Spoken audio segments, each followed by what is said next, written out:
Kita berdoa. Bapa, kami mengucap syukur, terima kasih Tuhan untuk kesempatan yang Tuhan beri bagi kami. Saat ini kami boleh Tuhan bersekutu sekalipun melalui virtual online, tapi kami percaya Roh Kudus Engkau yang tidak terbatas, kuasa-Mu tercurah bagi setiap kami. Sembunyikan hamba-Mu di balik salib-Mu, biarlah firman Tuhan yang dibentangkan saat ini Tuhan, firman ini benar-benar daripada-Mu dan Roh Kudus, Engkau yang berbicara bagi setiap kami pribadi lepas pribadi, sesuai dengan kebutuhan keperluan masing-masing jemaat-Mu Tuhan. Kau yang mengetahui, Kau mengurapi setiap kami Roh Kudus, baik hamba-Mu yang menyampaikan firman-Mu, urapi dalam nama Yesus. Terima kasih Tuhan, kami siap menerima benih firman-Mu Tuhan Yesus. Di dalam nama Tuhan Yesus Kristus kami berdoa, mengucap syukur kepada-Mu. Haleluya, amin. Shalom, salam sejahtera dalam kasih Tuhan kita Yesus Kristus bagi jemaat Tuhan yang ada di Gereja Sidang Jemaat Allah Talitakum Malang. Puji Tuhan, puji Tuhan. Beberapa waktu lalu kita baru merayakan Paskah di tengah pandemi ini yang ya masih belum usai lah ya saudara. Tapi kita puji Tuhan Paskah kali ini kita bisa merayakan. Mungkin di tempat saudara bisa onsite, ada yang bisa online. Tahun lalu saya ingat bahwa Paskah tahun lalu kita benar-benar sama sekali belum bisa jumpa orang, masih dalam keadaan isolasi, dalam keadaan lockdown dan lain sebagainya, berbeda di setiap kota. Keadaan masih sangat mencekam, tapi tahun ini puji Tuhan. Saya rindu kita membuka satu ayat firman Tuhan di Yohanes pasal 20. Yohanes pasal 20 ayat 21. Dari ayat 19 sampai ayat 23 saya bacakan.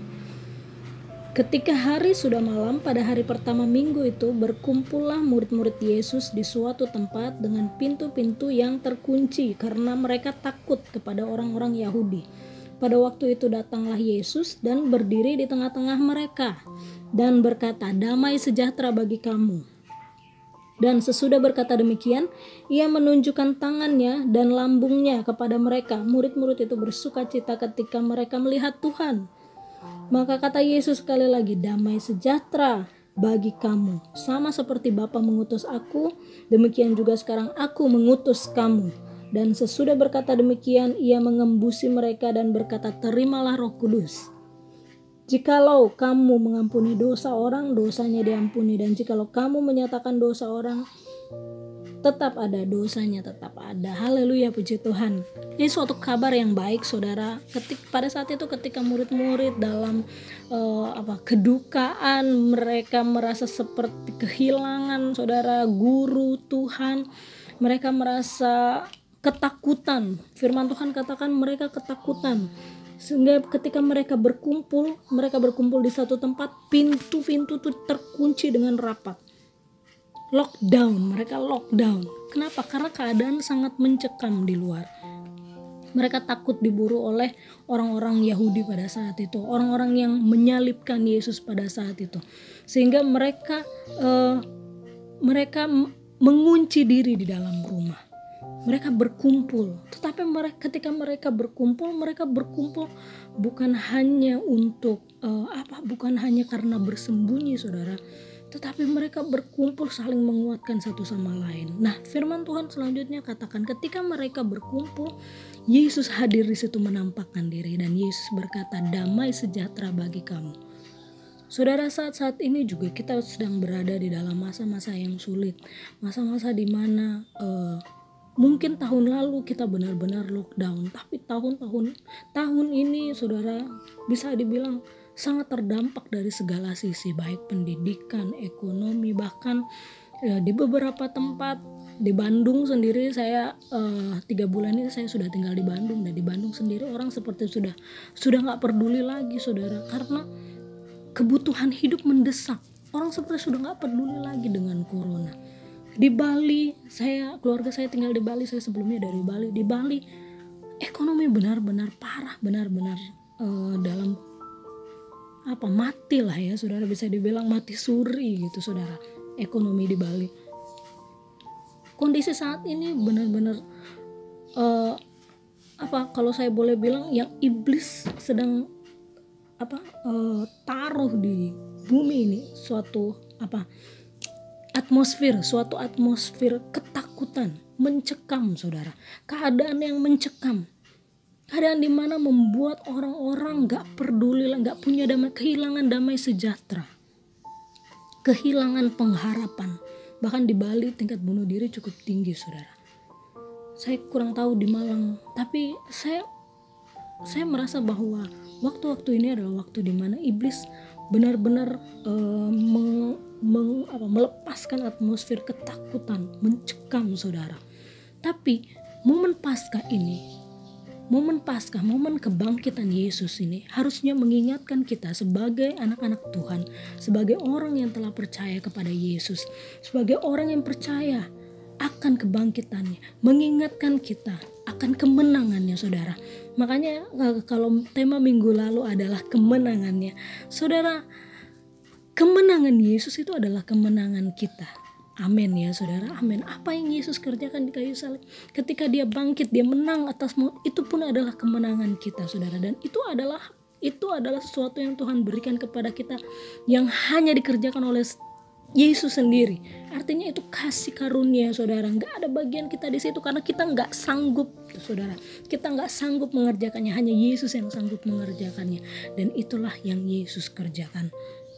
Nah saudara, oleh sebab itu kita sebagai orang-orang yang percaya, yang mengerti saudara, bahwa hidup kita sudah dimenangkan oleh Yesus, sudah ditebus, kita sudah menerima satu kehidupan yang baru di dalam Yesus. Mungkin saudara, sekeliling kita situasi boleh mencekam, mungkin sekeliling kita, orang-orang di sekitar kita, keadaan kita sepertinya saudara, sepertinya tidak ada pengharapan, sepertinya tidak memungkinkan. Tapi firman Tuhan hari ini berkata, damai sejahtera bagi kamu. Artinya apa saudara? Artinya Yesus hadir di tengah-tengah masa yang sulit ini. Yesus mau menyatakan saudara, bahwa dia menyatakan kehadirannya di tengah kita. Bukan hanya sekedar menyatakan bahwa dia ada, tapi dia memberikan damai sejahtera. Dia memberikan damai sejahtera. Firman Tuhan katakan, damai sejahtera bagi kamu. Ayat 20 katakan, dan sudah berkata demikian, ia menunjukkan tangannya dan lambungnya kepada mereka. Murid-murid itu bersuka cita. Jadi yang pertama dia berikan adalah damai sejahtera saudara.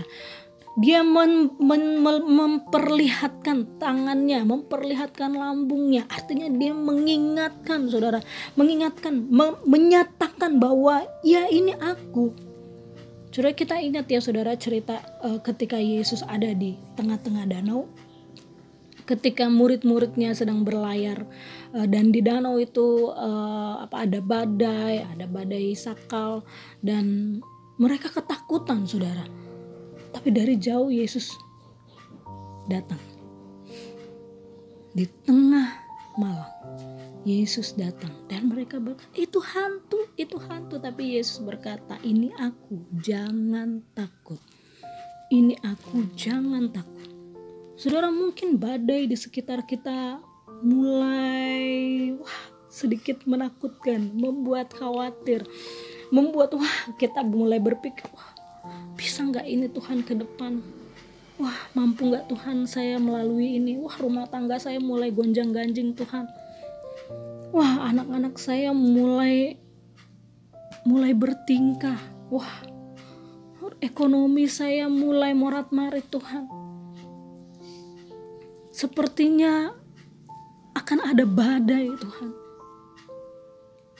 Tapi sebagai orang-orang yang percaya dan berkemenangan dalam Yesus, Yesus menyatakan damai sejahtera bagi kamu. Yohanes pasal 14, kita boleh lihat Yohanes pasal 14. Yohanes pasal 14 ayat 27 katakan, damai sejahtera kutinggalkan bagimu, damai sejahtera-Ku kuberikan padamu, dan apa yang kuberikan tidak seperti yang diberikan oleh dunia kepadamu. Janganlah gelisah dan gentar hatimu. Ini perkataan Yesus sebelum Yesus disalibkan. Dia sudah mengingatkan murid-muridnya untuk tidak takut, untuk tidak gentar, untuk tidak khawatir, untuk apalagi menjadi mundur, Saudara. Kenapa?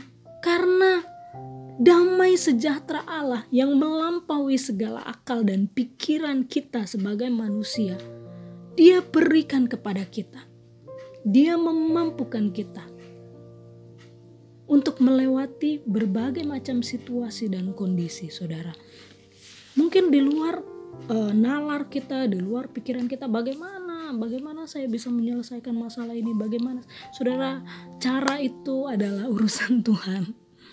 Cara itu bagaimana caranya, itu biar pekerjaan Tuhan, Saudara. Sesuatu yang gak bisa kita kerjakan itu adalah mujizat, Saudara. Apa yang bisa kita kerjakan, kita kerjakan. Kalau Saudara bisa, kalau Saudara bermasalah dengan ekonomi, ya Saudara bekerja dengan rajin, Saudara rajin memberi untuk pekerjaan Tuhan. Saya yakin dan percaya, Saudara gak akan kekurangan dengan ekonomi. Banyak hal, Saudara, banyak hal yang bisa kita kerjakan untuk menjadi bagian kita. Kita kerjakan, Saudara. Kita kerjakan dengan rajin, dengan taat, dengan setia, dengan penuh sukacita, dengan ketekunan. Apa yang tidak menjadi bagian, apa yang gak bisa kita kerjakan lagi, Tuhan yang ini aku gak mampu, Tuhan yang ini aku gak sanggup. Serahkan sama Tuhan, dan Dia memberikan damai sejahtera, Dia memberikan kemampuan, bahkan firman Tuhan katakan Dia memberikan kesanggupan bagi setiap kita untuk mengerjakannya. Damai sejahteranya itu memampukan kita. Damai sejahtera Kristus yang dikerjakan oleh Roh Kudus memberikan kita kekuatan, Saudara, memberikan kita kekuatan, memberikan kita kemampuan. Makanya di Yohanes pasal 20 tadi dikatakan Dia mengembuskan rohnya. Roh Kuduslah yang memberikan kita kekuatan, Saudara, untuk boleh melewati waktu demi waktu. Saya rindu membacakan di Yesaya pasal 30. Untuk boleh kita melewati setiap musim hidup kita, ya Saudara. Mungkin kita tidak dalam kondisi berlari, Saudara. Kita mungkin gak dalam kondisi terbang. Mungkin saat ini kondisi kita hanya mampu berjalan. Tapi berjalanlah bersama Yesus. Jangan berhenti, apalagi berbalik. Jangan, Saudara. Mari terus melangkah bersama Yesus. Mungkin rada berat. Momen-momen ini mungkin rada berat. Saudara yang kuat, mari Saudara, kuatkan saudaramu yang lain. Kuatkan saudaramu yang lemah. Itulah fungsi tubuh Kristus. Kita saling menguatkan satu sama lain. Gandeng saudaramu yang lain. Ayo mari kita maju bersama-sama, berjuang terus sampai Tuhan datang. Jangan abaikan saudara punya teman, mungkin rekan, teman seiman, Saudara. Jangan diabaikan. Saudara yang mampu, saudara yang masih kuat, saudara yang masih sanggup untuk berlari. Ingatlah akan teman-temanmu yang sedang lemah dan kuatkanlah mereka. Itu tugas kita, Saudara. Yang lemah, mari jangan menyerah. Berjalan terus bersama dengan pimpinan Yesus, bersama pimpinan Roh Kudus. Yesaya pasal 30 dari ayat 18 saya baca. Saya suka sekali Saudara ayat ini. Yesaya pasal 30 dari ayat 18. Sebab itu Tuhan menanti-nantikan saatnya hendak menunjukkan kasih-Nya kepada kamu. Sebab itu Ia bangkit hendak menyayangi kamu. Sebab Tuhan adalah Allah yang adil. Berbahagialah semua orang yang menanti-nantikan Dia. Kalau saudara menanti-nantikan pertolongan dari Tuhan, kalau saudara rindu Tuhan tolong aku, Tuhan tolong aku, saudara, firman Tuhan katakan Tuhan menanti-nantikan saatnya hendak menunjukkan kasih-Nya kepada kamu. Ya sebenarnya Tuhan tuh nunggu saudara kapan kita hands up, berserah sama Tuhan dan bilang oke, Tuhan, aku gak sanggup lagi, Tuhan, aku gak bisa lagi kerjakan ini, aku serahkan sama Tuhan. Makanya kita kalau sama Tuhan jangan so hebat, saudara. Kenapa? Karena Tuhan kita lebih hebat. Dia yang mampu mengerjakan. Saudara, kita serahkan aja sama Tuhan. Jangan andalkan kekuatan kita sendiri, jangan andalkan orang lain, jangan andalkan saudara kita mungkin ada yang hebat, ada yang kaya dan lain sebagainya. Malah firman Tuhan katakan terkutuklah katanya. Tetapi diberkatilah orang yang mengandalkan Tuhan. Kenapa? Karena Tuhan mau menunjukkan kasih-Nya kepada kita. Dia mau memperlihatkan kasih-Nya kepada kita. Sebab itu Ia bangkit hendak menyayangi kamu. Haleluya ya. Ayat 19. Sungguh hai bangsa di Sion yang diam di Yerusalem. Hai engkau yang diam di rumah Tuhan. Hai engkau yang senantiasa menanti-nantikan Tuhan di hadirat Tuhan. Engkau tidak akan terus menangis. Tentulah Tuhan akan mengasihani engkau apabila engkau berseru-seru. Pada saat Ia mendengar teriakmu, Ia akan menjawab.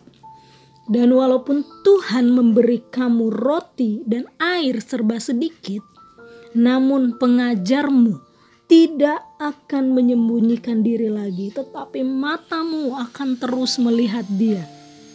Dan telingamu akan mendengar perkataan ini dari belakangmu.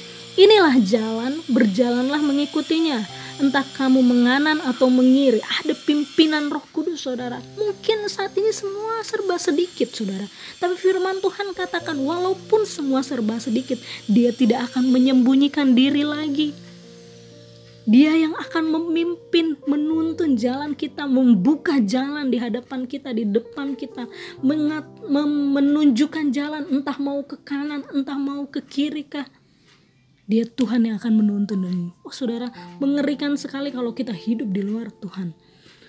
Mengerikan sekali kalau kita hidup, buat kita yang sudah khususnya saudara ya, yang sudah mengecap kebaikan Tuhan, yang sudah merasakan betapa indahnya hidup di dalam Tuhan, dan kita berani saudara untuk melangkah keluar dari pimpinan Tuhan, ataupun saudara merasakan wah kok Tuhan tuh nggak ada gitu, Tuhan kemana, Tuhan kok kayak hilang dari hidupku.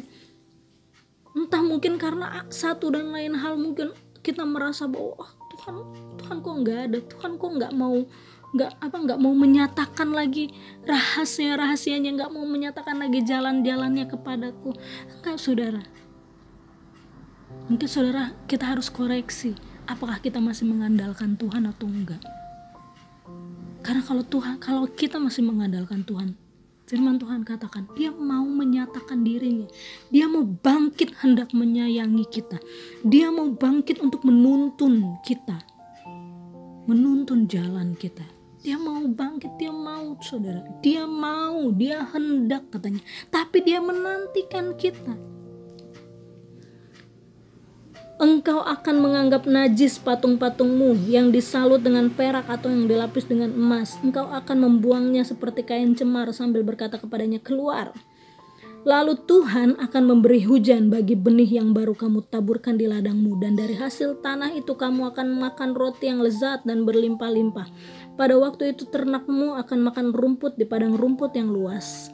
Sapi-sapi dan keledai-keledai yang mengerjakan tanah akan makan makanan campuran yang sedap, yang sudah ditampi dan diayak. Dari setiap gunung yang tinggi dan dari setiap bukit yang menjulang akan memancar sungai-sungai.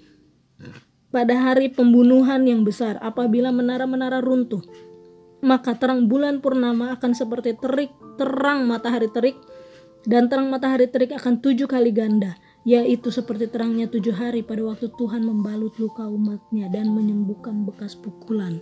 Ada pemulihan saudara, ada pertumbuhan, ada pemulihan dalam Yesus. Dia, kalau saudara kita rindu dipulihkan, mungkin ada saudara yang rindu Tuhan pulihkan rumah tanggaku, Tuhan tolong, Tuhan pulihkan ekonomiku, Tuhan tolong, Tuhan pulihkan anakku, Tuhan pulihkan suamiku, pulihkan istriku, pulihkan keadaanku, Tuhan.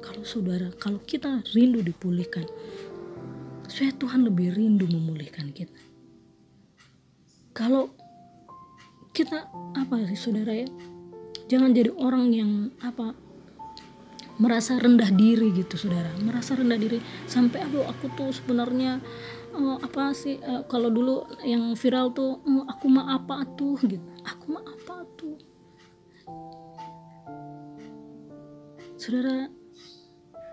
Saudara dan saya, kita adalah orang-orang yang berharga di mata Tuhan.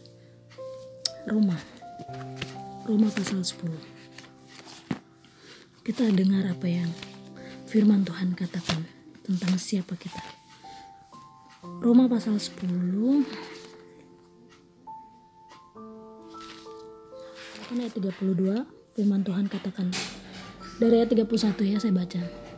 Sebab itu, apakah yang akan kita katakan tentang semuanya itu? Jika Allah di pihak kita, siapakah yang akan melawan kita? Ia, yaitu Allah, yang tidak menyayangkan anaknya sendiri, tetapi yang menyerahkannya bagi kita semua.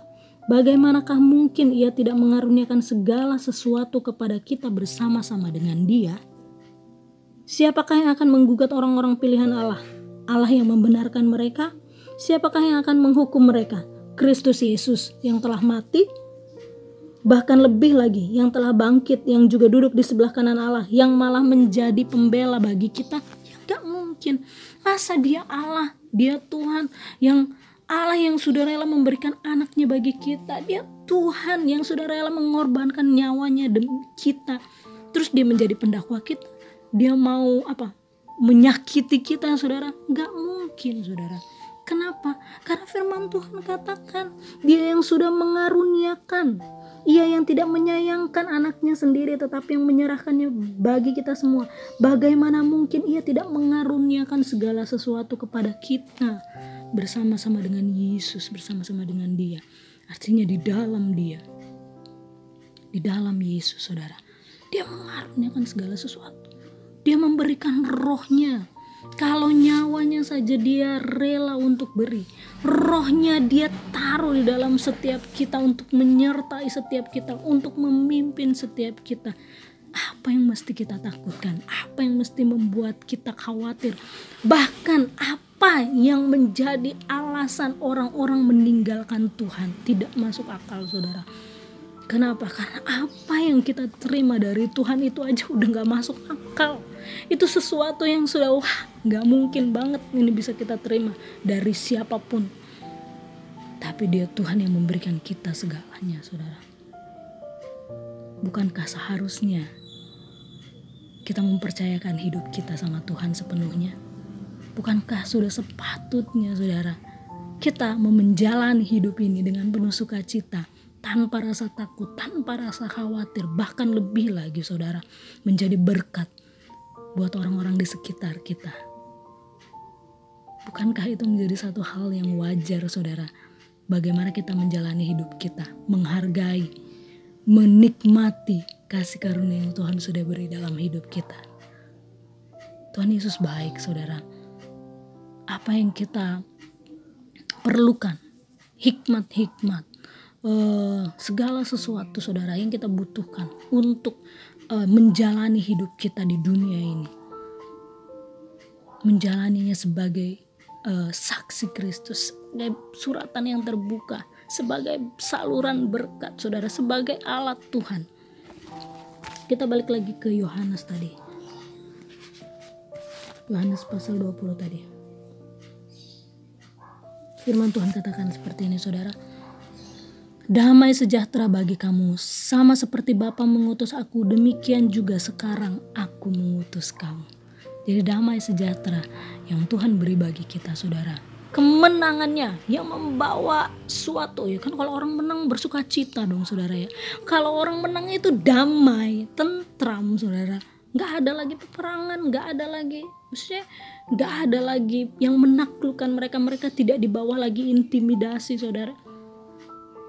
Kan damai, ya, saudara. Firman Tuhan katakan damai sejahtera yang diberikan bagi kamu, sama seperti Bapa mengutus. Dia mengutus anaknya, saudara. Oleh sebab itu, saatnya kita juga diutus.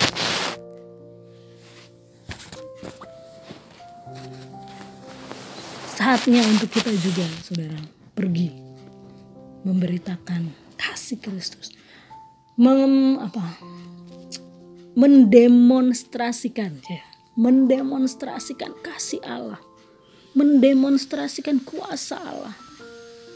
Yang lemah kita kuatkan, saudara. Yang sakit kita doakan. Jangan tunggu panggil Pak Pendeta lagi.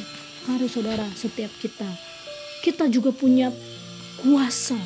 Kita punya damai sejahtera itu diberikan bagi setiap kita, orang-orang yang percaya. Dia yang akan menuntun, Roh Kudus akan menuntun, saudara, menuntun setiap kita. Memberikan kita damai sejahtera, memberikan kita sukacita, memberikan kita kemampuan, memberikan kita kesanggupan. Kita hidup gak perlu lagi hidup dalam ketakutan, hidup dalam kecemasan. Dunia boleh hidup dalam kegelapan, raba-raba, saudara, gak tahu apa yang mesti dikerjakan. Dunia saat ini masih gak bisa bikin rencana jangka panjang lah. Semuanya masih raba-raba, saudara. Gelap, memang gak kelihatan. Gelap, seperti tidak ada pengharapan. Tetapi ketika ada terang Kristus dalam kita bisa melihat bahwa ada pengharapan di dalam Yesus. Ada jalan yang harus kita tempuh. Kenapa? Karena ada Roh Kudus yang memimpin setiap kita. Entah ke kanan, entah ke kiri, entah kemanapun Tuhan utus kita dan berada. Ketika ada Roh Kudus di dalam kita mengerjakannya, kita jalan dalam pimpinannya. Percayalah saudara, bahwa ketika Yesus dimuliakan, membawa banyak jiwa, orang-orang akan datang, saudara. Datang kepada Yesus. Dan biarlah hidup setiap kita menjadi saksi, menjadi saluran berkat, menjadi alat Tuhan untuk membawa orang-orang datang kepadanya. Puji Tuhan. Terima kasih saudara. Kiranya firman Tuhan menguatkan setiap kita, mengencourage setiap kita untuk terus bersukacita dalam setiap hidup kita. Tidak takut, tidak khawatir, tidak gentar. Tapi justru di masa yang gelap ini, di masa yang kelam ini, hidup kita menjadi hidup yang berbeda. Bahkan boleh membawa orang kepada terang Kristus. Amin saudara, puji Tuhan. Haleluya, Tuhan Yesus memberkati. Ya, mari kita berdoa untuk kebenaran firman Tuhan yang telah kita dengarkan. Di dalam nama Bapa, Putra, dan Roh Kudus, di dalam nama Tuhan Yesus Kristus, kami mengucap syukur terima kasih Tuhan untuk firman Tuhan yang sudah kami dengar. Kiranya firman-Mu, Roh Kudus, Engkau bekerja bagi setiap kami pribadi lepas pribadi, dan firman-Mu tertanam di dalam setiap hati kami, termaterai di dalam setiap hati kami. Sehingga firman itu boleh bertumbuh, berakar, bertumbuh dan berbuah, menghasilkan buah-buah yang memuliakan nama Tuhan. Kami bangga punya Allah seperti Engkau, Allah yang sudah bangkit, Allah yang sudah hidup, sehingga setiap kami boleh memperoleh kehidupan. Dan bukan hanya kehidupan yang sekedar saja Tuhan, tetapi bersama-Mu Roh Kudus kami menjadi orang-orang yang berkemenangan, orang-orang yang memberitakan tentang Engkau Yesus yang besar, tentang Yesus yang hidup, memberikan pengharapan bagi setiap orang, memberikan kehidupan bagi setiap orang. Terima kasih Tuhan Yesus, terima kasih Tuhan. Bahwa kami di dalam setiap jalan-jalan-Mu, di dalam setiap rancangan-Mu, Roh Kudus memimpin setiap kami. Di dalam nama Tuhan Yesus Kristus. Terima kasih, terpujilah nama-Mu Bapa, di dalam nama Yesus kami berdoa. Haleluya, amin. Pengumuman GSJA Talitaku Malang, Minggu 11 April 2021. 1. Diberitahukan kepada seluruh jemaat GSJA Talitaku Malang bahwa hari ini, Minggu 11 April 2021, ibadah dilaksanakan secara online dan offline. Ibadah offline dilaksanakan di gereja pukul 6 pagi dan 5 sore dengan ketentuan sebagai berikut. Membawa checklist yang sudah diisi dan ditandatangani. Pastikan bahwa saudara yang akan hadir adalah yang berusia 13 hingga 59 tahun. Pastikan bahwa saudara yang akan hadir benar-benar dalam keadaan sehat. Pastikan bahwa saudara yang akan hadir tidak memiliki sakit bawaan. Pastikan bahwa saudara yang akan hadir 14 hari sebelum ibadah tidak habis bepergian dari luar kota. Dan jangan lupa memakai masker, selalu menjaga jarak dan menghindari kerumunan. Hal ini disampaikan sebelumnya kepada Bapak, Ibu, Saudara dan Saudari untuk mencegah terjadinya penularan virus corona. Bagi Bapak, Ibu, Saudara dan Saudari yang merasa tidak dapat memenuhi hal-hal tersebut di atas, disarankan agar sebaiknya mengikuti ibadah secara online di rumah saja. khotbah di gereja, dan yang secara online yang berkhotbah dan temanya sama. 2. Bagi Bapak, Ibu, Saudara dan Saudari yang beribadah secara online dapat memberikan persembahan atau kolekte dan persepuluhan dengan memasukkan masing-masing ke dalam amplop tersendiri, dan pada hari Minggu dapat dibawa ke gereja untuk dimasukkan ke dalam kotak persepuluhan pada pukul 9 pagi hingga 12 siang. Ingat, bukan untuk beribadah di gereja. 3. Diberitahukan bahwa doa pagi di gereja sudah dimulai lagi setiap hari Senin sampai dengan Sabtu, pukul 4:30 sampai dengan 5:30 pagi. 4. Diberitahukan bahwa dana misi dan dana pembangunan untuk bulan Maret dan April dialihkan untuk menambah dana Paskah 2021. Sekian pengumuman GSJA Talitaku Malang. Terima kasih, Tuhan Yesus memberkati.